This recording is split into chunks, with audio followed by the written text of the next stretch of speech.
The U.S. Environmental Protection Agency came down hard on two South Korean automakers Monday, which are paying a hefty civil fine and forfeiting millions of greenhouse gas credits after allegedly fudging emissions data. The fine stems from a 2-year investigation into how Hyundai and Kia tested their cars to ensure they met the EPA's emission standards.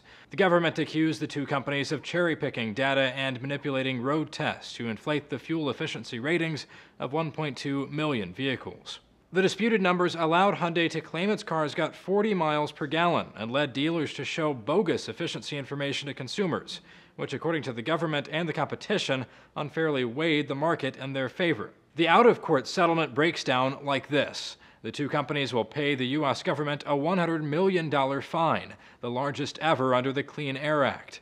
Additionally, both companies will forfeit 4.75 million greenhouse gas emission credits earned during the suspicious tests, a value of about $200 million. Finally, the companies must budget $50 million for independent audits of future vehicle tests. And Jalopnik points out that's all in addition to the $395 million the automakers have set aside to deal with lawsuits over the issue, bringing the total price tag up to about $745 million American dollars. In short, don't mess with the EPA and American consumers.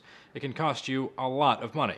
It's worth noting neither company has admitted fault in this settlement. Both companies blame vague EPA testing procedures for the inaccurate labels. No two manufacturers do coast-down testing or develop road load values in exactly the same way. Such variations, no matter how slight, affect coast-down value calculation and ultimately affect fuel economy estimates. But EPA Director Gina McCarthy told reporters the settlement demonstrates the agency can effectively use the Clean Air Act to enforce relatively recent greenhouse gas regulations. When we hold them accountable, we actually make good on our promise to consumers that they know what they're buying and they're going to get the emission reductions and the clean vehicles that they're intending to purchase. The settlement could also set a pricey precedent for other automakers who've run afoul of the EPA rules in the past, such as Ford and Mercedes-Benz. For Newsy, I'm Zach Toombs.